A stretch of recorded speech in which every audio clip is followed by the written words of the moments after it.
Welcome to our deep dive today.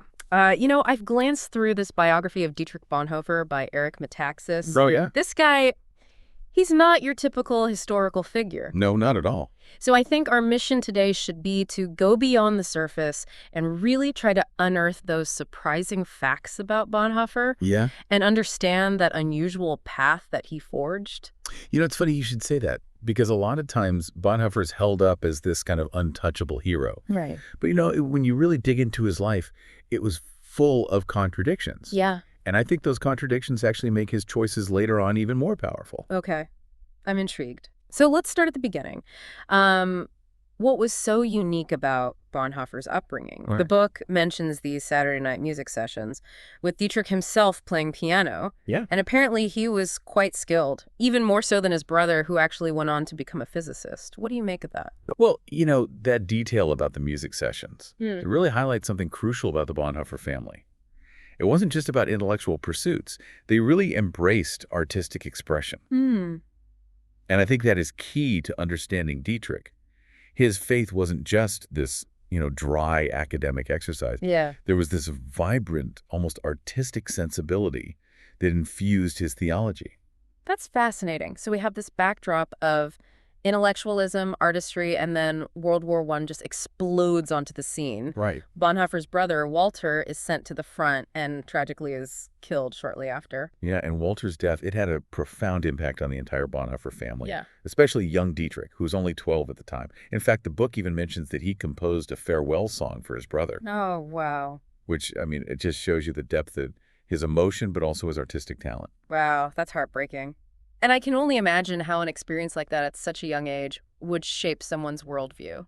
Absolutely. And it really planted the seeds of questioning authority, facing difficult realities head on, themes that would really resonate throughout Bonhoeffer's life. And then, amidst this family of brilliant minds, Dietrich announces at 14 that he wants to study theology. I know, right? What? That doesn't seem like the typical career path for a family like that. It wasn't. No, you're right, it wasn't. Yeah. And that decision speaks volumes about Bonhoeffer's personality. He was a bit of a maverick even back then. Yeah. Just imagine the dinner table conversations. Oh, I know. But it also shows his deep conviction. Even at that age, he knew what he believed in and he was willing to stand apart, even if it meant facing ridicule from his own family. So, yeah, this independent spirit, I think, really sets the stage for his later choices. So we have this young man shaped by a remarkable family, the horrors of war, and a deep, unwavering faith. Right. What happens next? Well, Bonhoeffer doesn't stay put for long. He sets off to explore the world. And these experiences become really crucial to his understanding of faith. For example, his trip to Rome. Yeah. It ignited a fascination with Catholicism. The book mentions these really vivid descriptions of the Colosseum and the Laocoon sculpture. Yeah. And it seems like his artistic eye was just as captivated by these historical and cultural landmarks as it was by music. Exactly. It wasn't just about sightseeing for him. He was wrestling with big questions about the nature of the church, its history, its universality. Yeah. And that time in Rome, surrounded by the grandeur of Catholic tradition, really pushed him to think about the church in a new way, as something that transcends national boundaries and denominational differences. Okay, so he's grappling with these big ideas in Rome, and then he travels to America. Yeah. What was that experience like for him? Well, he went in with high hopes for the American church. But honestly, he quickly became disillusioned. He saw some really stark contradictions in the American religious landscape. On one hand, he was incredibly critical of a sermon he heard at Riverside Church. Which was this grand, opulent building modeled after Chartres Cathedral. Yeah. He found the sermon itself to be empty and lacking substance. But then on the other hand, he finds this profound connection with the Abyssinian Baptist Church in Harlem. Oh, wow. What a contrast. So a cathedral that looks impressive but lacks substance versus a vibrant community that really speaks to his soul. Exactly. And I think this contrast is so important for understanding Bonhoeffer's evolving views on faith. Yeah. It's not about outward appearance or the intellectual posturing, but about the lived experience of faith, the connection to community, and the commitment to social justice. This is where we start to see hints of what he would later call religionless Christianity. Religionless Christianity. That sounds intriguing, but also kind of radical, especially for a theologian. It was definitely radical for the time. Yeah. And to understand what he meant, we need to kind of dig a bit deeper into Bonhoeffer's thinking. He was grappling with this idea of faith that moved beyond empty rituals and embraced action in the world. It wasn't about blind adherence to dogma, but about a lived faith that addressed the real problems of humanity. So he's back in Germany with this broadened perspective on faith. And of course, this is all happening against the backdrop of the Nazi Party's rise to power. Right. What was Bonhoeffer's response to this escalating situation?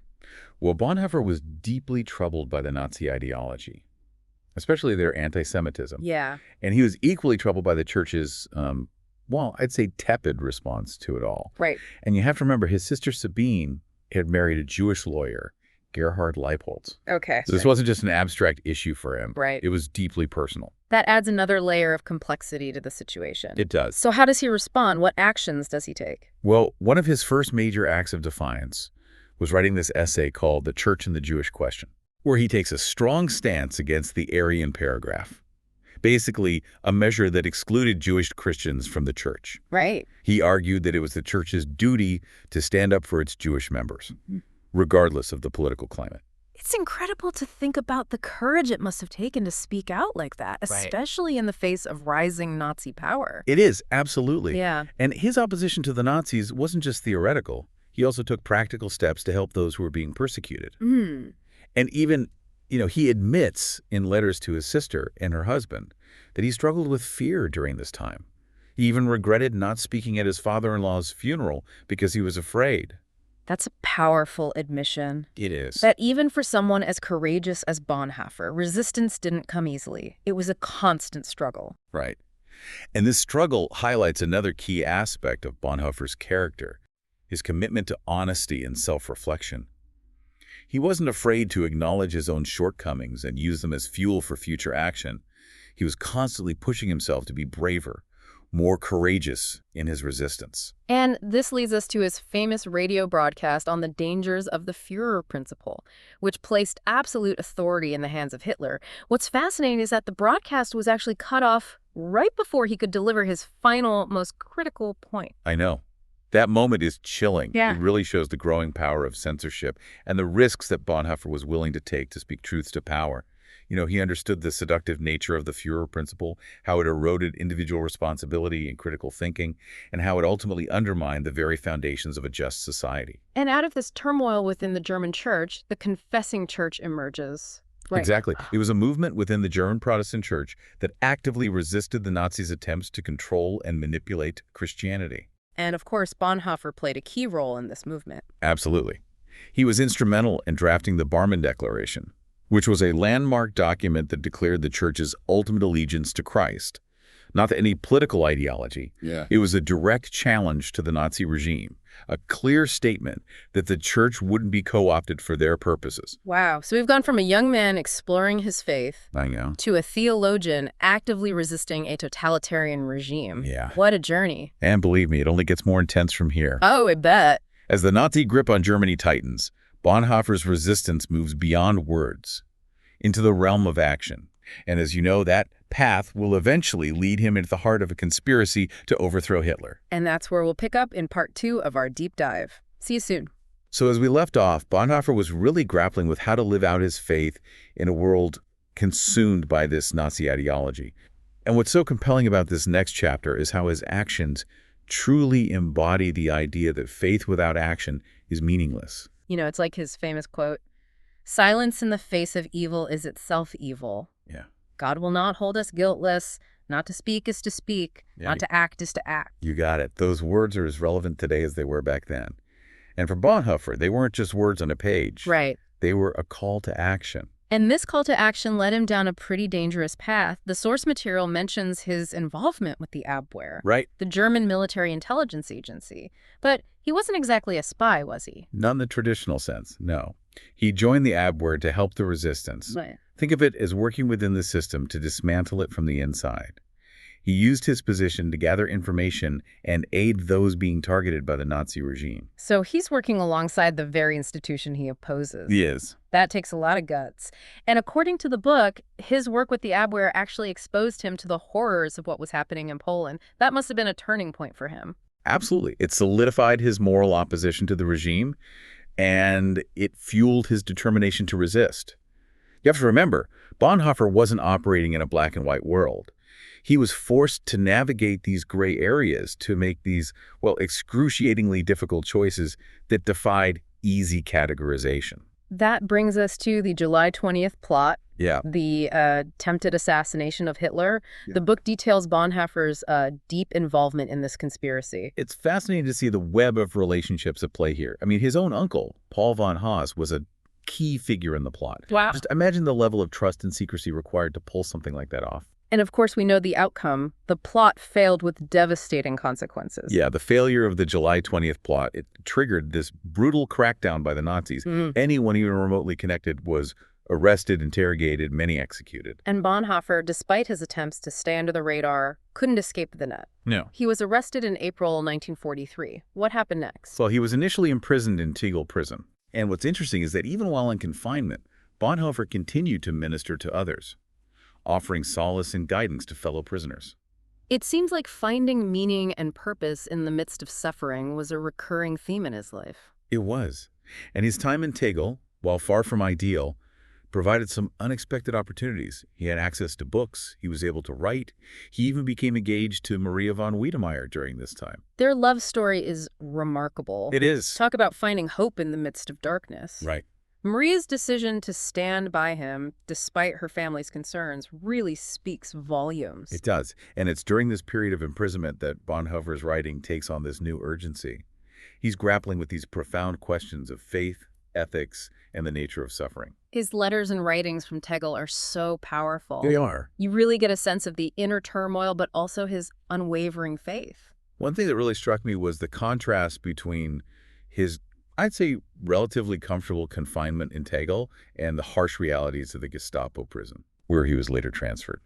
In Tegel, he could read, write, even counsel other prisoners. Yeah. But in the Gestapo prison, conditions were brutal. The book talks about his resilience during air raids, even using humor to comfort others. It's remarkable how he found ways to cope with this constant fear and uncertainty.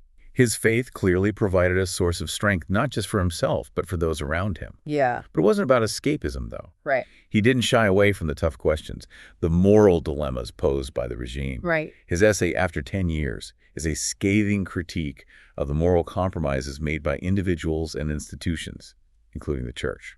You mentioned earlier that he embraced the idea of costly grace. Is that what he's getting at in After 10 Years? Exactly. He's calling out the dangers of cheap grace.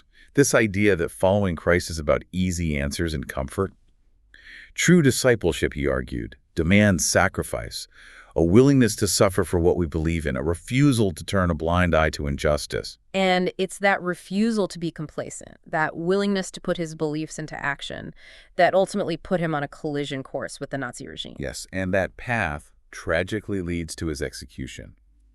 But even in his final days, Bonhoeffer's faith shines through. Yeah. The book recounts his composure as he led a service for his fellow prisoners just hours before his death. It's a truly powerful image, a testament to the power of faith to sustain us even in the face of unimaginable evil. His life was a testament to the courage and conviction it takes to live out one's faith in the face of oppression.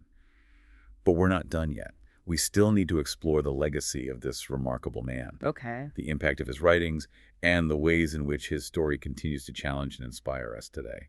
That's what we'll delve into in part 3 of our deep dive. I'm already eager to hear more.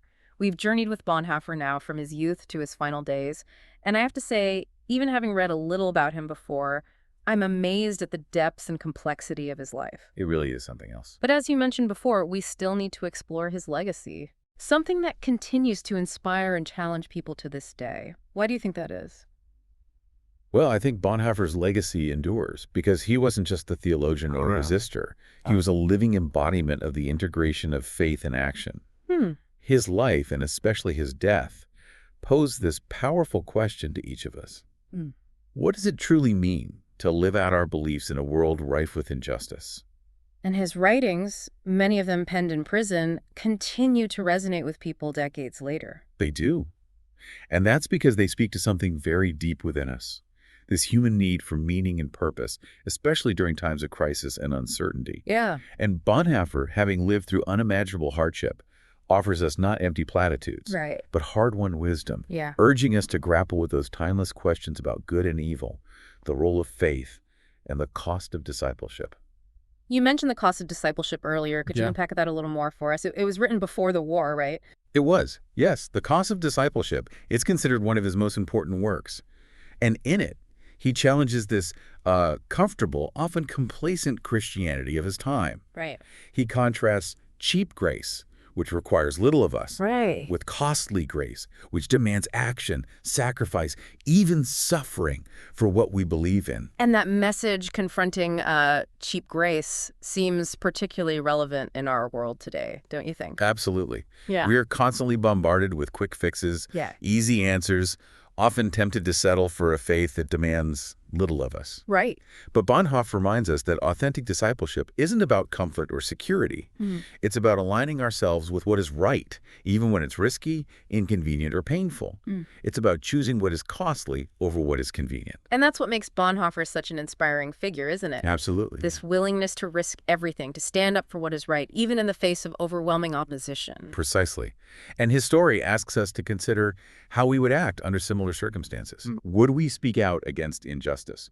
Would we be willing to put ourselves on the line for the sake of others? Would we be willing to risk our own comfort, our own safety, for the sake of something bigger than ourselves? And these questions become even more potent when we think about how many people during the Nazi era made compromises, turned a blind eye. So many. Bonhoeffer's writings force us to confront the reality that even good people can be seduced by power, ideology, or fear. Exactly.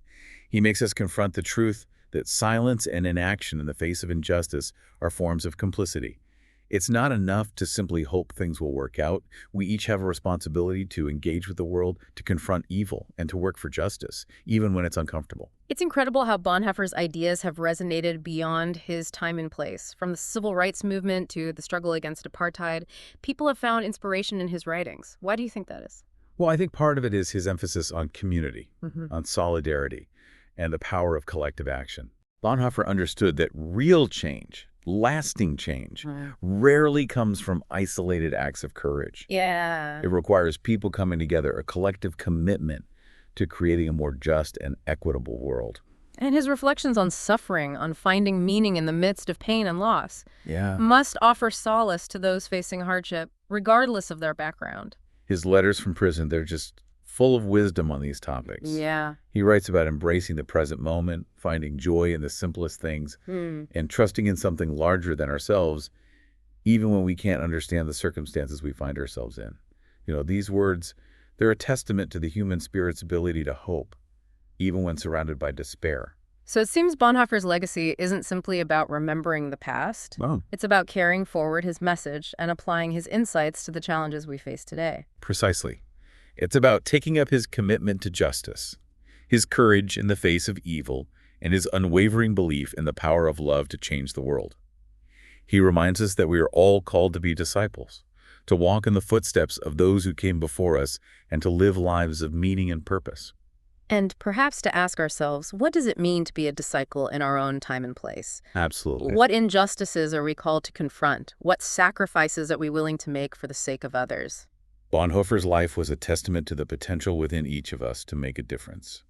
He reminds us that even in the darkest of times, hope persists, love endures, and the pursuit of justice is a worthy endeavor, one that each of us is called to participate in. This deep dive has truly been eye-opening. Thank you for guiding us through the life and legacy of Dietrich Bonhoeffer. It's been my pleasure. Thanks for having me.